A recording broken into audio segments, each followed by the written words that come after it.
लोगों को आप पे शक है और वो शक ये है कि आप बीजेपी का हिस्सा हैं।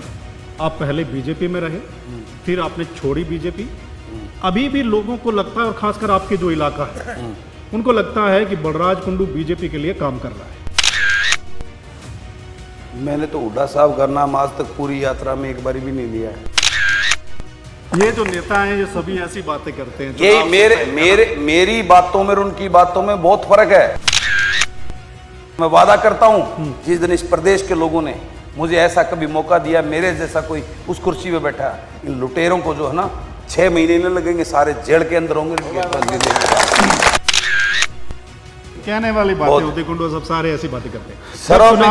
जब चुनाव आता है तो सारे देखते हैं कि फलां हल्के से इस जाति का हमने खड़ा करना है, फलां हल्के में इस जाति के ज्यादा वोट हैं, तो वो फिर टिकटें उनको उस समय कोई नहीं देखता। नमस्कार, मैं आपका मित्र सर्वमित्र। मसला ये है कि 2024 के लिए हरियाणा के जो नेता हैं वो अब फील्ड में जा रहे हैं। आपने देखा होगा, यानी काउंटडाउन जो है वो शुरू हो चुका है 2024 के चुनाव के लिए। इससे पहले नेशनल स्तर पर राहुल गांधी की यात्रा को आपने देखा है, लेकिन अब हरियाणा में भी यात्राएं शुरू हो गई हैं। और हमारे साथ बलराज कुंडू हैं, आप इनको जानते होंगे, महम से विधायक हैं। ये पंचकुला पहुंच गए हैं, लेकिन पूरे हरियाणा से इन्होंने यात्रा निकाली है। हरियाणा के एक कोने से शुरू हुए थे, नारनौल महेंद्रगढ़ से, और पंचकुला में ये एक बड़ी जनसभा करने जा रहे हैं। तो ये यात्रा का मकसद क्या है, कितना रिस्पांस मिला, या आगे क्या है, या हरियाणा की जो मौजूदा राजनीति है उस पर बात करेंगे। और 2024 तक आते आते क्या कुछ हो सकता है उस पर बात करते हैं। कुंडू साहब जी, यात्रा आपने शुरू की जी। अचानक से खबर आई कि कुंडू साहब यात्रा करेंगे जी। तो क्या राहुल गांधी को देखते हुए ये यात्रा शुरू की है या फिर प्लान कुछ और था? देखिए, राहुल गांधी जी की यात्रा कांग्रेस को बचाने की यात्रा थी। बलराज कुंडू की यात्रा इस प्रदेश को बचाने के लिए। आज प्रदेश जिस बदहाली के दौर से गुजर रहा है, आज प्रदेश का हर वर्ग पीड़ित और परेशान है, अपने आप को ठगा हुआ महसूस कर रहा है सरकार की नीतियों की वजह से। आपने देखा होगा जिस प्रकार से लोगों का प्यार, लोगों का आशीर्वाद, पूरा गांव का गांव मेरे स्वागत में खड़ा मिला है। लोग इन सरकारों की, इन पार्टियों की जो सपने दिखाने, झूठ बोल, लूट और झूठ की राजनीति से परेशान हो चुके हैं लोग। ये मुद्दे आपने ठीक नहीं, और वो सब जानते हैं, ये तमाम लोग भी जानते हैं, हरियाणा वाले भी जानते हैं।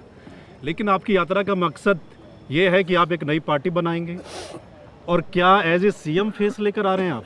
देखिए, मैं जो बात आपको बताना चाह रहा हूँ, प्रदेश के दर्द, उस प्रदेश की पीड़ा को लेकर मैं इस यात्रा पे निकला हूँ। आज प्रदेश का मैंने युवा की पीड़ा बताई है आपको। प्रदेश का किसान बदहाली पे है। मैं नांगड़ चौधरी से लगा था, यहाँ तक प्रदेश हर उस पर कहीं जल भराव को लेके, कहीं भाव को लेके। नहीं, ये मुद्दे हम सुन नहीं, चुके हैं। मुद्दे सुन चुके हैं। मेरी सुनिए, मेरी सुनिए। आप विधानसभा में ये सारे मुद्दे उठा चुके हैं जी, वो सभी ने सुने भी हैं, है ना? लेकिन मकसद क्या है? क्या आप पार्टी बना रहे हैं? हाँ, वही मकसद की बात मैं करना हूँ। मैं लोगों के बीच में जा रहा हूँ। जब तक व्यवस्था परिवर्तन नहीं होगी, सत्ता परिवर्तन का खेल हर 5 साल में होता है, चेहरे बदल जाते हैं।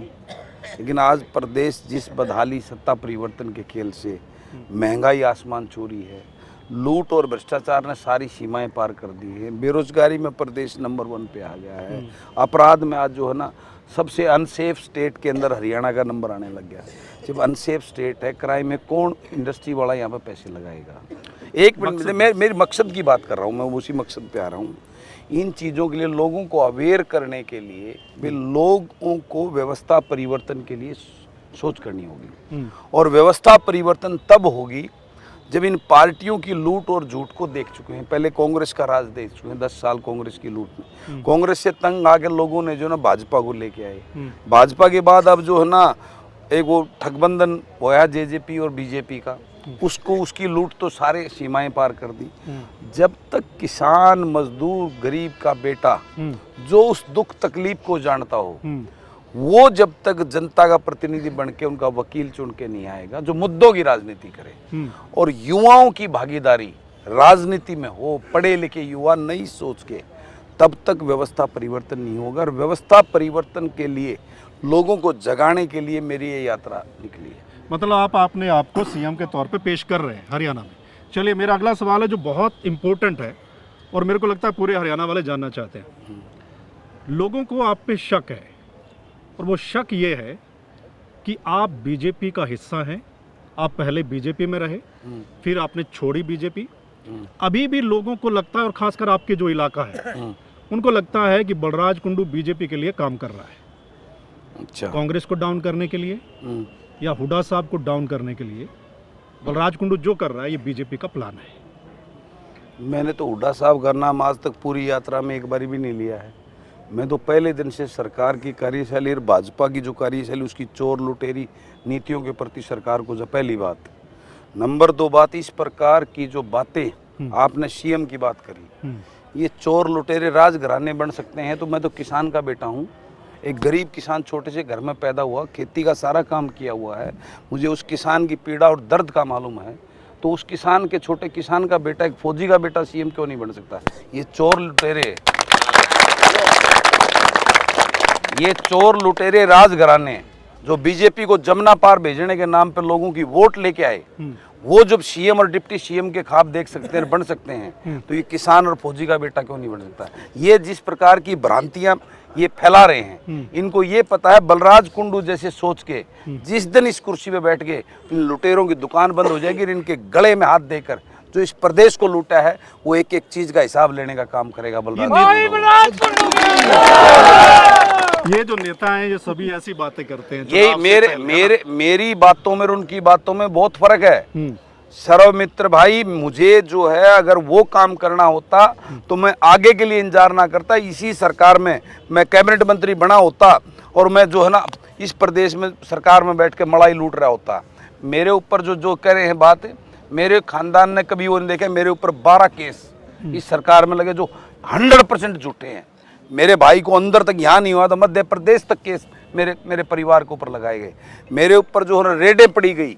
अगर मुझे डराने की कोशिश की, मुझे लोभ लालच देने का काम किया गया, लेकिन बलराज कुंडू ना डरा ना झुका, क्योंकि मुझे बलराज कुंडू भगवान में विश्वास रखता है और जिस किसान के घर में पैदा उससे नीचे तो ले जा नहीं सकते। तो मैंने इनकी तरह लूट नहीं की, अपना काम धंधा करके अपने परिवार को पाला है। इनकी तरह मैं इनसे पूछता हूँ, राजघरानों के पास ये हजारों करोड़ के महलों में रहते हैं, कहाँ से आया इनके पास? इनके बाप दादा ने कौन सा बिजनेस किया आज तक? ये कहाँ? इस प्रदेश को लूटा है। इस प्रदेश को लूट के जो इसका एक एक का हिसाब लेने का काम करूँगा। बलराज कुंडू की करनी और कतनी में बहुत मैं वादा करता हूँ, जिस दिन इस प्रदेश के लोगों ने मुझे ऐसा कभी मौका दिया, मेरे जैसा कोई उस कुर्सी पे बैठा, इन लुटेरों को जो है ना 6 महीने नहीं लगेंगे, सारे जेल के अंदर होंगे। ये वादा करता हूँ। और ये भ्रांतियां फैलाना, बलराज कुंडू सीएम बनना चाहता है। जब ये लुटेरे चोर बन सकते हैं तो बलराज कुंडू किसान का बेटा वो क्यों नहीं बन सकता? वो ठीक है, सीएम कोई भी बन सकता है। लेकिन कुछ लोग अभी भी कहते हैं कि आप आरएसएस में हैं, यानी कि आप आरएसएस का हिस्सा हैं और प्लान वही चल रहा है। कुछ मैंने आज तक आरएसएस नाम की किसी उसको मेरी कोई ज्वाइनिंग मेरी बता दे कि मैं आरएसएस का हिस्सा हूँ। मैं लोगों के बीच में आके अपने आप को जो है ना इनके कहूँगा मुझे जूते मारो। मैं बलराज कुंडू किसान का बेटा और फौजी का बेटा है और इनकी आवाज़ बुलंद करने के लिए मैं राजनीति के अंदर आया हूँ। मेरे तो खानदान में किसी ने पंचायत मेंबर का चुनाव लड़ने की सोची भी नहीं। मैं तो नॉन पॉलिटिकल हूँ। मुझे अगर वो चीज़ करनी होती तो मैं पैसा लूटता आरएसएस का। मैं इनका मोहरा बनाकर अपने इस तरह जो सड़क पे अपने वो नहीं है। अच्छा, पिछले इलेक्शन में भी एक युवा नेता आया था, वो भी आपकी तरह बात करते थे, बहुत सरकार को कोसते थे और जैसा आप कह रहे हैं यमुना पार भेजने की बात करते थे, बहुत कुछ वो मिल गए उनके साथ। ऐसा ना हो कि कुछ लोग आप पे विश्वास कर रहे हैं और इलेक्शन के बाद ऐसा हो कि फिर आप बीजेपी के साथ या कांग्रेस के साथ चले जाएं, सरकार का हिस्सा बन जाए। बिल्कुल आपकी बात 100% सही है। लोगों ने आज जो है ना दूध का जड़ा छाछ को भी फूंक मार के पीता है। जिस प्रकार का कुठाराघात और विश्वासघात उस युवा नेता ने इस प्रदेश के लोगों के साथ किया है, मैं दावा करता हूँ उस पार्टी का कोई विधायक जो है ना विधानसभा में उस खानदान से अगली बार विधानसभा में नहीं आने वाला, इस बात का मैं दावा करता हूँ। इस बात के लिए पक्का? मैं दावा करके आपके सामने पूरे पब्लिक के बीच में इस बात को कहता हूँ, क्योंकि मैंने लोगों से वो बातें सुनी हैं, लोगों की टीस और देखी है, लोगों ने जो उनके प्रति मन बनाया है, उनकी जमानतें जब्त करेंगे इस प्रदेश के लोग। जो ब्रांड अपने बाप दादा के नाम पर उनकी ब्रांडिंग से जो वोट लेकर झूठ बोल के बुजुर्गों का धोखा दे, 5100 रुपये पेंशन युवाओं को वो, और भाजपा को जमुना पार भेजने की, और जो बड़ी बड़ी बातें करते, ये लुटेरे खानदान को जो ना ये प्रदेश सबक सिखाएगा। और वादा करता हूँ, जिस दिन मेरे जैसा कोई सीएम बन के इस कुर्सी पे बैठ गया, उस दिन ये लोग बाहर नहीं होंगे, हवालात में बैठे जेल की हवाएं खा रहे होंगे। अच्छा, आपको नहीं लगता जो जनता है, हमारे देश की बात कर लें या हरियाणा की बात कर लें, ये जब चुनाव आता है तो इनका रुख कुछ और होता है। उससे पहले कोई नया नेता आएगा, ये उनकी बात भी सुनते हैं, उनके यकीन भी करते हैं कि भाई ये कुछ बदलाव कर सकता है। लेकिन जैसे जैसे चुनाव नज़दीक आता है तो फिर चुनाव के समय वही जात पात का फंडा चलता है हमारे यहाँ पर। कौन रिश्तेदार है या कौन जिसकी हवा सी लग रही है, उस तरफ सारे चले जाते हैं, और ये सारी चीज़ें जो हैं वो उस समय बेमानी हो जाती हैं। देखिए, मैं आपकी बात से मानता हूँ, प्रदेश की राजनीति में भाजपा ने हमारे प्रदेश को जो है ना जात पात में, धर्म के नाम पर इतना खंडित कर दिया है। लेकिन लोगों ने जिस प्रकार अब उनकी समझ में आ गई, इन्होंने वोट लेने के लिए हमारे को जात पात में जो बांट दिया, उसमें बांट दिया धर्म के नाम पे। अब लोग पूरी तरह समझ चुके हैं, ठीक है, कि ये शिवाय हमारे को डिवाइड, ये अंग्रेजों वाली पॉलिसी पे चले हुए हैं, डिवाइड एंड रूल, फूट डालो राज करो की नीति जो इनकी थी, वो अब लोगों की समझ में आ चुकी है। अब लोग उसमें आने वाले नहीं हैं। अच्छा, ये जो मौजूदा नेता है, हरियाणा के बड़े बड़े नेता हैं, इनमें से कोई ठीक लगता है आपको या सब एक जैसे हैं?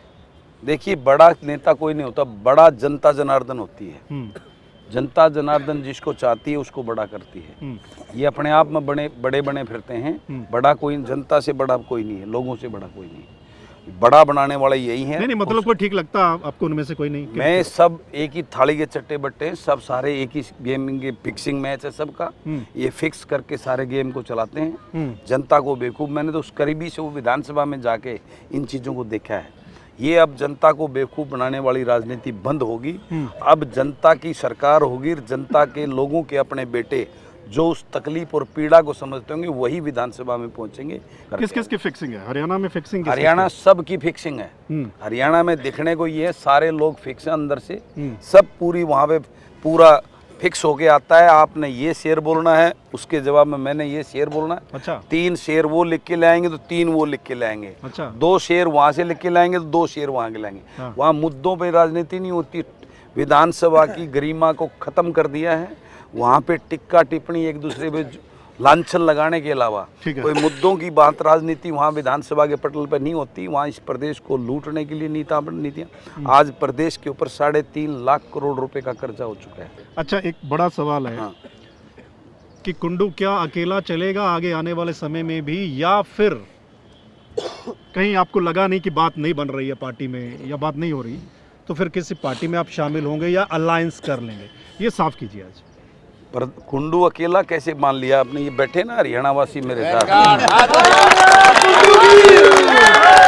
इस प्रदेश के लोग मेरे साथ हैं और इस प्रदेश के लोगों से साथ करके बहुत जल्द एक नई राजनीतिक जो है ना एक दिशा इस प्रदेश को देने का काम करेंगे। मतलब किसी और पार्टी में शामिल नहीं करेंगे, अलायंस नहीं करेंगे? नहीं, सब जो बंदरबाट करने वाले लोग हैं ये प्रदेश के लोगों से यहाँ मिलके, और ये फैसला करेंगे कौन चुनाव लड़ेगा और किसको चुनाव लड़ाना है। पक्की बात है? पक्की से भी आगे की बात है, ये मेरा दावा वो है।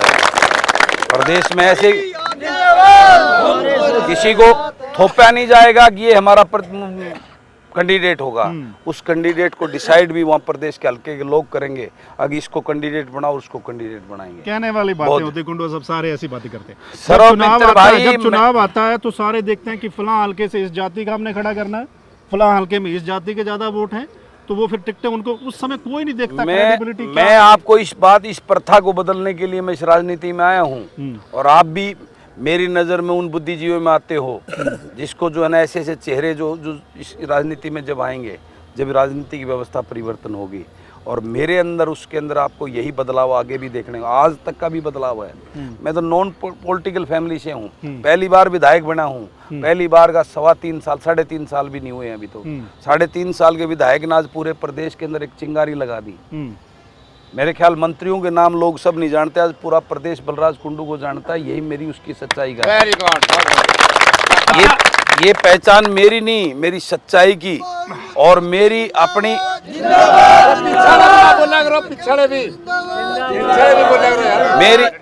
मेरी ईमानदारी और निष्ठा और अपने काम के प्रति जो जिम्मेवारी मेरे लोगों ने, महम की बहादुर जनता ने मुझे दी, उसके प्रति उस निष्ठा से, ईमानदारी से, अपनी उस जनप्रतिनिधि की ड्यूटी के निभाने की वजह से आज जो प्रदेश के अंदर मेरी पहचान। चलिए एक आखिरी और सवाल जी, आप टक्कर ले लेंगे जो बड़े बड़े ये जो धुरंधर हैं हरियाणा के, जो धनाढ़ लोग हैं, तो कैसे टक्कर लेंगे आप?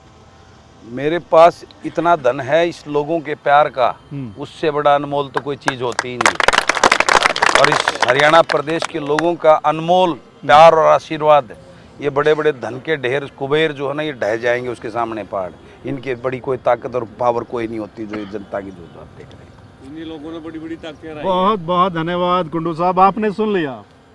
ठीक है, क्योंकि अब चुनाव आने वाले हैं और चुनावों को देखते हुए जो है वो सारी पार्टियां या सारे नेता हैं वो कोशिश करेंगे, लोगों के बीच में भी जाएंगे, और बलराज कुंडू भी 2024 को टारगेट मानकर आगे चल रहे हैं। तरह इनकी हो गई है, देखते हैं आगे क्या रिस्पांस मिलता है या क्या कुछ रहता है, लोग कितनी इनकी बातों को मानते हैं या क्या होता है, ये खैर आगे फ्यूचर बताएगा। लेकिन आपको क्या लगता है दोस्तों, आपने यात्रा इनकी देख ली है, आपने इससे पहले आपने इनको विधानसभा में सुन लिया है जो ये मुद्दे उठाते हैं, तो आप इनको जानते हैं। आपको क्या लगता है, आप कमेंट करके ज़रूर बताइएगा।